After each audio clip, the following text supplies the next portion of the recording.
Hello everyone. Welcome back to another tutorial.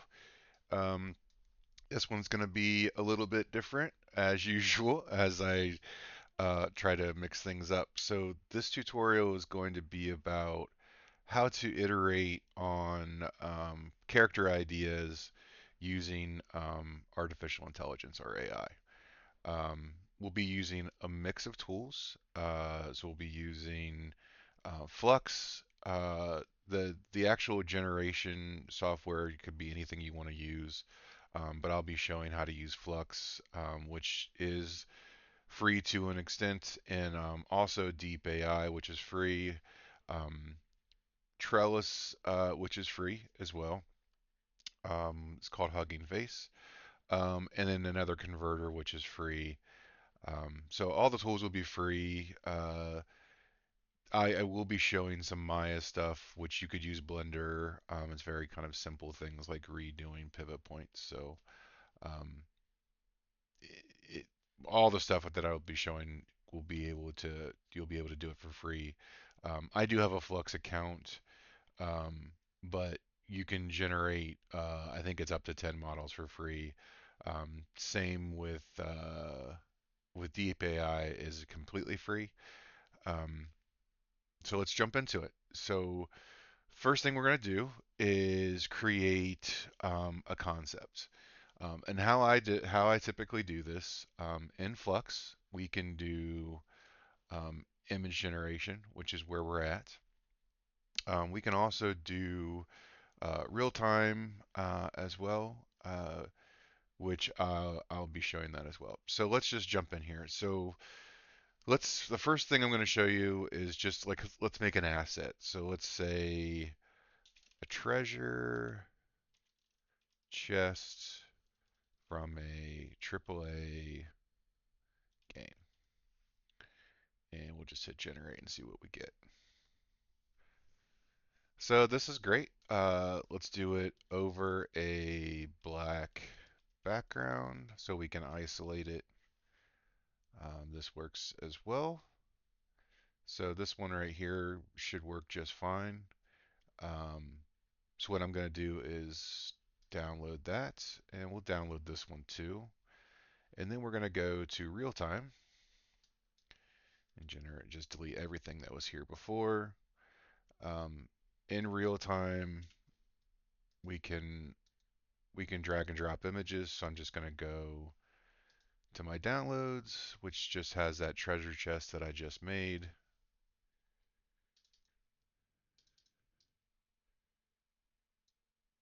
We'll just drop it in here. And we still got some other stuff in here we'll delete. So I'm just going to grab this object and then scale it up. So now in real time, what's happening is we're using this image. It's generating another image, and you can see it's updating in real time. So we can also pull the AI strength down to get more of this image. Another thing we can do now in Flux is if we wanted to, I could create a 3D image out of this. So let's just convert to 3D and see what we get. Sometimes this works, sometimes it doesn't work, but we'll see. And the cool thing about converting to 3D is it'll allow us to change the camera angle. And in the 3D mesh software, having more than one image will help. Um, it'll help just target the 3D image. Let's see what we get here.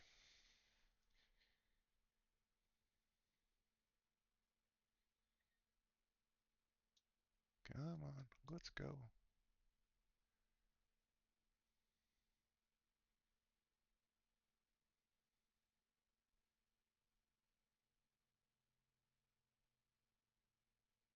All right, so here's our 3D. Let's go ahead and move our other image out of the way for now. We'll just delete it. So now we've got this. And you can see now it's allowing us to kind of tumble this around in 3D. So like I said, sometimes this works, sometimes it doesn't. Um, And for now, this isn't working too hot. So let's go back to just our image here.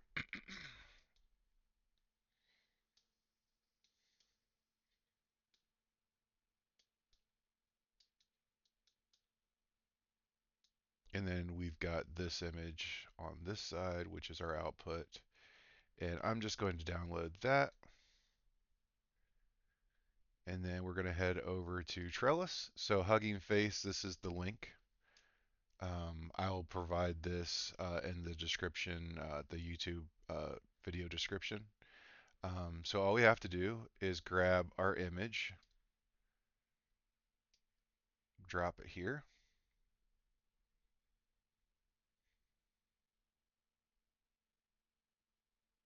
and then we go down to generate. So under generate settings, I usually use multi-diffusion because it's a little bit more predictable. So we'll just hit generate, and this will generate a 3D asset.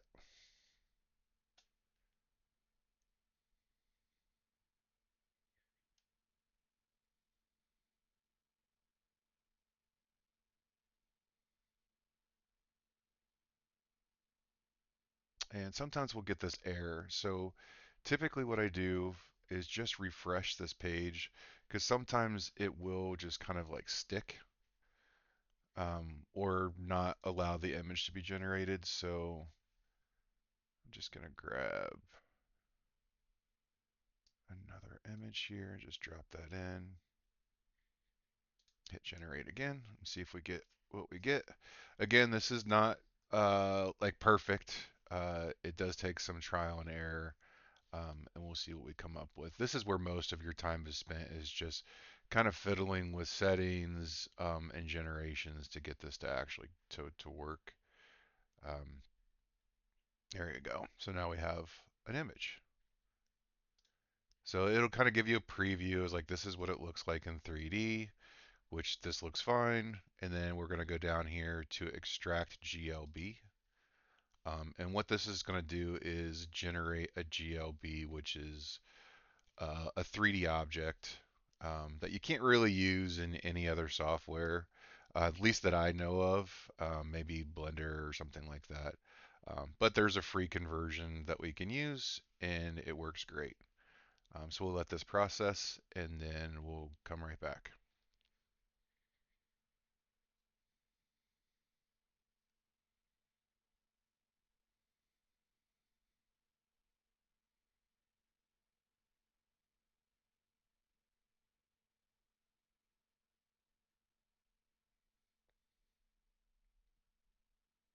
All right, here's our object.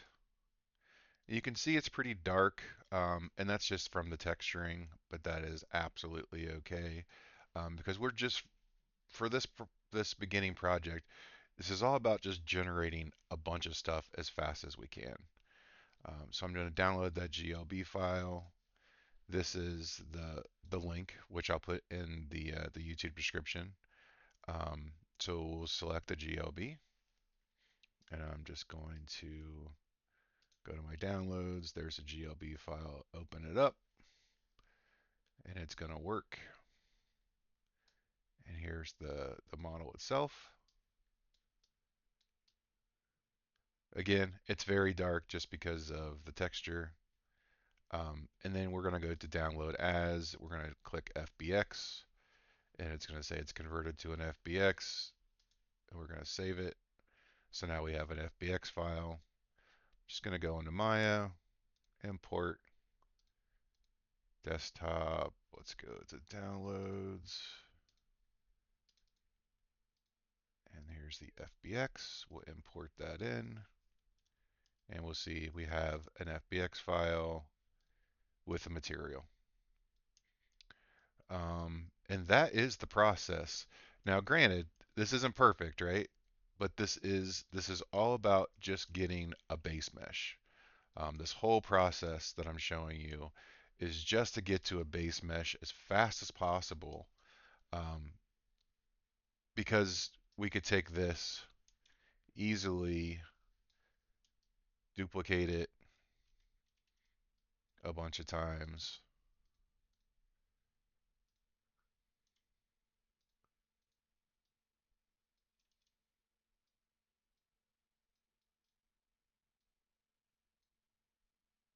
then rotate and move these around, scale them,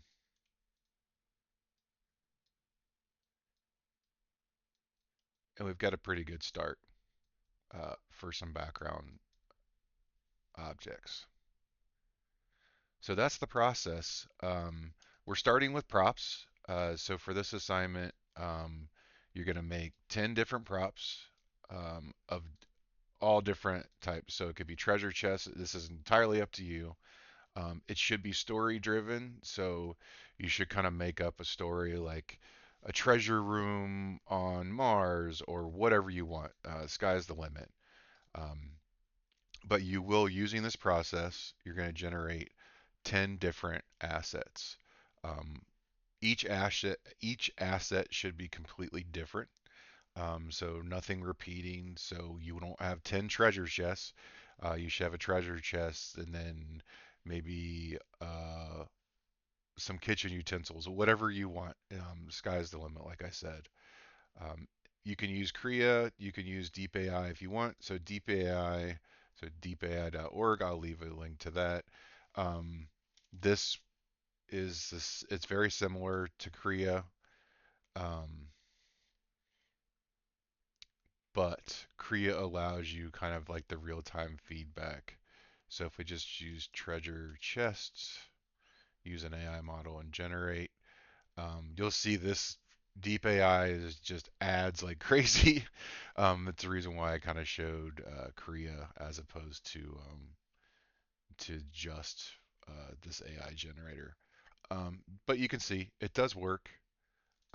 There's things you can do to it, so we can remove background, hit edit,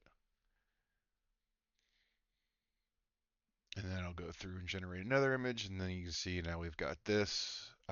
Same thing. And we can just say we can save this image, take it over into Hugging Face, which is here, and generate. And you can see there's some examples for Hugging Face, like what it can do, things that how powerful it is. This might offer some inspiration as to what you use. Um, the only restriction for this assignment is not to use characters. Um, characters is going to be in another assignment next week, so just stick with props for now. And that is it. Thanks for watching, and let me know if you have any questions.